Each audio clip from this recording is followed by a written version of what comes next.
O Brasil é uma terra de abundância, de sol, de chuva, de solo fértil. Um país que produz em larga escala e exporta milhões de toneladas de grãos por ano, carne e café todo ano. Mas, ao mesmo tempo, é um país onde milhões de pessoas não têm o que comer. Segundo a rede Pensan, mais de 20 milhões de brasileiros passam fome e cerca de 125 milhões convivem com algum grau de insegurança alimentar. É um paradoxo doloroso. Como pode faltar comida em um dos maiores produtores de alimentos do mundo? A Constituição Federal, no artigo 6º, garante que a alimentação é um direito social e fundamental. Mas esse direito, mesmo garantido por lei, ainda é negado na prática. O agronegócio é o setor mais poderoso da economia brasileira, responsável por quase 1/4 do PIB nacional e pela maior parte das exportações do país. Mas há uma diferença entre produzir muito e alimentar um povo. Mais de 80% da soja plantada no Brasil é exportada ou usada para alimentar animais em outros países. Enquanto isso, o alimento que de fato chega à nossa mesa, o arroz, o feijão, as frutas, as verduras,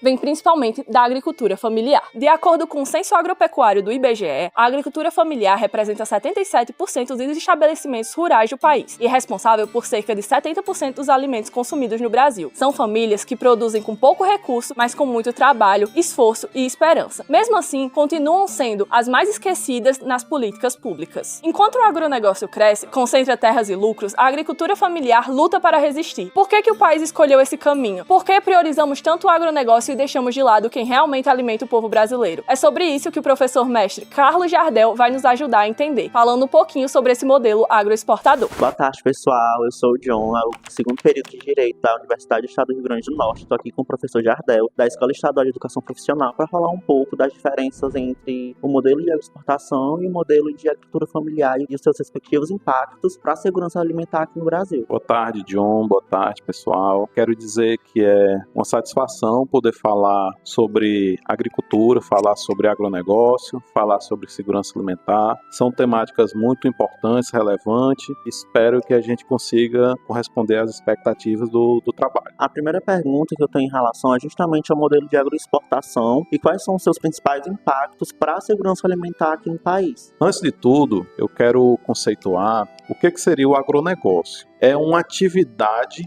lucrativa no meio rural. Diferente da agricultura familiar, que a base e a finalidade é a sustentabilidade alimentar da família, o agronegócio ele visa a produção com meios de comercialização e lucro. Então a gente tem essa distinção entre essas duas atividades, principalmente no que diz respeito à questão econômica do lucro da atividade. O modelo de produção da agricultura familiar, queria entender um pouco as peculiaridades desse modelo, se é um modelo unificado, homogêneo em todo o Brasil, quais são os seus impactos para a segurança alimentar do Brasil. A agricultura familiar, ela já tem uma característica muito mais complexa do que o agronegócio. Ela é uma atividade social, ela é uma atividade cultural e ela é uma atividade produtiva. Então a gente percebe que a questão social e cultural, ela predomina muito na agricultura familiar. Diferente do agronegócio, a finalidade principal é a soberania alimentar da família. Então produz-se para o consumo e vende-se o que excede. O excedente é comercializado. Nem sempre tem essa venda. Boa parte das vezes a produção é somente para a sustentação da família e às vezes por partilhar para alguns parentes que não conseguem produzir. Ao longo de vários séculos, ela permanece bem como a origem da agricultura. Aquela agricultura de subsistência, mas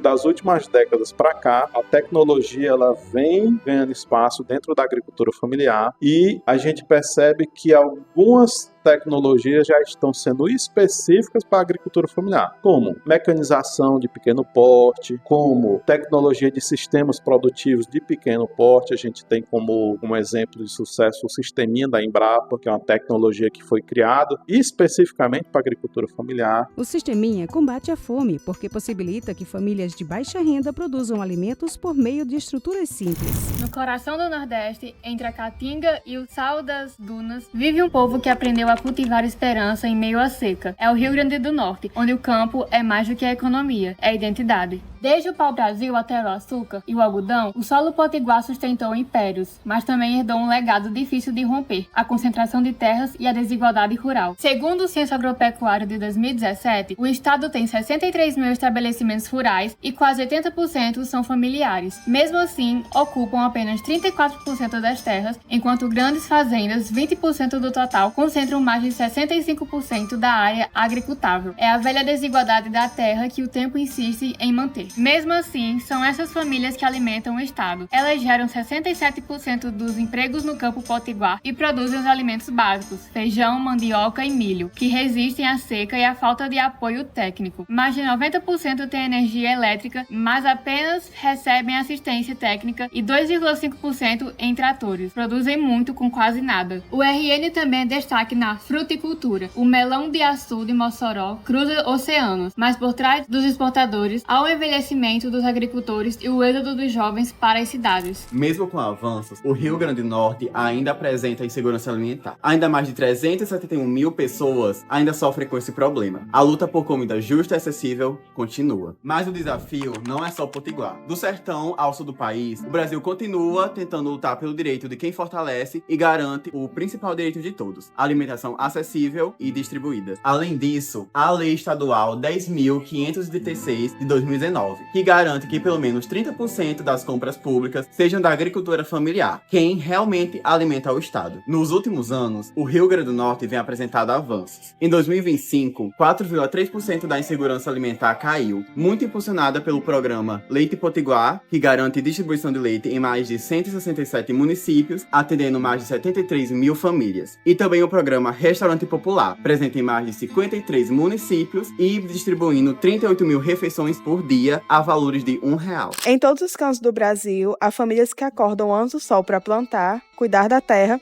e colher o que alimenta milhões. São agricultoras e agricultores familiares que, mesmo com pouco, garantem o alimento que sustenta o país. Por muitos anos, essas famílias ficaram sem o apoio necessário e viram o campo ser dominado pelo modelo agroexportador. Mas o país começa a mudar esse cenário. Com o Programa de Aquisição de Alimentos, o Programa Nacional da Alimentação Escolar e o Plano Safra da Agricultura Familiar, o governo vem fortalecendo quem produz para dentro do Brasil. São políticas que unem o campo e a cidade, garantem renda e ampliam o acesso à comida de verdade. Apoiar quem produz é combater a fome e gerar oportunidades. É incentivar cooperativas, feiras regionais e agroindústrias que transformam o que nasce na roça em sustento para muitas famílias. Com assistência técnica, crédito e políticas de compra pública, o pequeno produtor permanece no campo e o alimento chega com mais qualidade à mesa de todos. O futuro da comida do Brasil está nas mãos de quem planta com amor e acredita no poder da terra. Com apoio e reconhecimento, o campo se fortalece, a fome diminui e o país cresce de forma justa. Porque, no fim das contas, quem alimenta o Brasil é o povo do campo.